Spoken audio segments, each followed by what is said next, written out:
வாழை மாரி செல்வராஜ் அவருடைய இயக்கத்தில் ஹாட்ஸ்டார் ப்ரொடியூஸ் பண்ணியிருக்காங்க. அந்த படம் பார்க்குற ஒரு ஆப்பர்ச்சுனிட்டி கிடச்சிது. மாரி சார் நீங்கள் படம் பார்க்கணுன்னு சொன்னார். படம் பார்த்தேன். ஃபர்ஸ்ட் பொதுவாக என்னென்னா, எனக்கு ராம் சார், டைரக்டர் ராம் ரொம்ப ஒரு நெருக்கமான ஒரு நண்பர். ப்ளஸ் அவர் ரொம்ப பிடிக்கும் அவருடைய ஒர்க். ஸோ அவர் சொல்லிட்டு இருப்பார் மாதிரி அவரை பற்றி நிறைய பேசியிருக்கோம் நாங்கள். அவருடைய இந்த வளர்ச்சி வந்து உண்மையிலே ஒரு ஆச்சரியமான ஒரு வளர்ச்சியாக இருக்குது.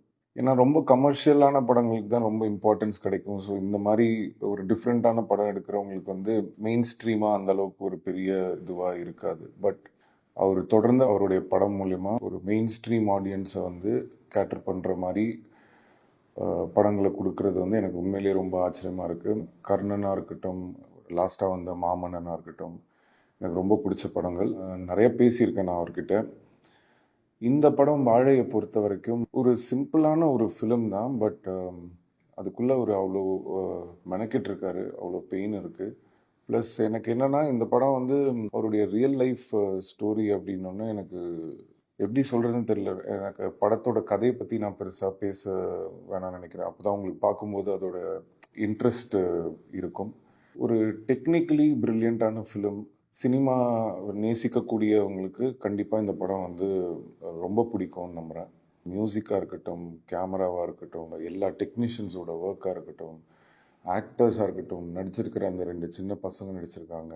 அப்புறம் அந்த டீச்சர் ப்ளஸ் கலையரசன், நிறைய ஆர்டிஸ்ட்டு சொல்லிகிட்டே போகலாம். ஒரு நடிக்கிறோன்ற மாதிரியா எந்த விதமான ஒரு ஆக்டிங்லாம் இல்லாமல் ரொம்ப ரியலிஸ்டிக்காக, plus at the same time கமர்ஷியலாக நம்மளுக்கு வந்து போர் அடிக்காமல் என்கேஜிங்காக வச்சுக்கிறது வந்து ரொம்ப ஒரு கஷ்டமான ஒரு விஷயம். அதை அவர் வந்து மேலும் மேலும் எல்லா படத்துலையுமே வந்து அதை வந்து சக்ஸஸ் பண்ணிக்கிட்டே வராரு. ஸோ நான் அவர்கிட்ட பேசும்போது கூட சொன்னேன், ஒன்று ரொம்ப இந்த சைடில் எடுத்துருவாங்க, இல்லைன்னா ரொம்ப கமர்ஷியலாக எடுத்துருவாங்க. நீங்கள் அந்த ரெண்டுத்தையும் பிரிட்ஜ் பண்ணி பண்ணுற ஒரு விஷயம் வந்து ரொம்ப அருமையாக இருக்குன்னு. இந்த படத்தை பற்றி நான் பேசுகிறத நீங்கள் பார்த்தீங்கன்னா தான் உங்களுக்கு அதோட ஃபீல் வரும். ஏன்னா என்னால் டீட்டெயில்டாக படத்துக்குள்ளே போய் சில விஷயங்கள் பேச முடியல. ஸோ அது படத்தோட இன்ட்ரெஸ்ட் ஃபேக்டரை கெடுத்துரும்னு நினைக்கிறேன். ஓவராலாக என்னென்னா, இந்த மாதிரி ஒரு நல்ல இயக்குனர்கள், வித்தியாசமான படைப்புகள் இதெல்லாம் வரும்போது நம்ம கண்டிப்பாக வந்து சப்போர்ட் பண்ணணும். அண்ட் சந்தோஷ் நாராயணன் மியூசிக் ரொம்ப அருமையாக பண்ணியிருந்தார்.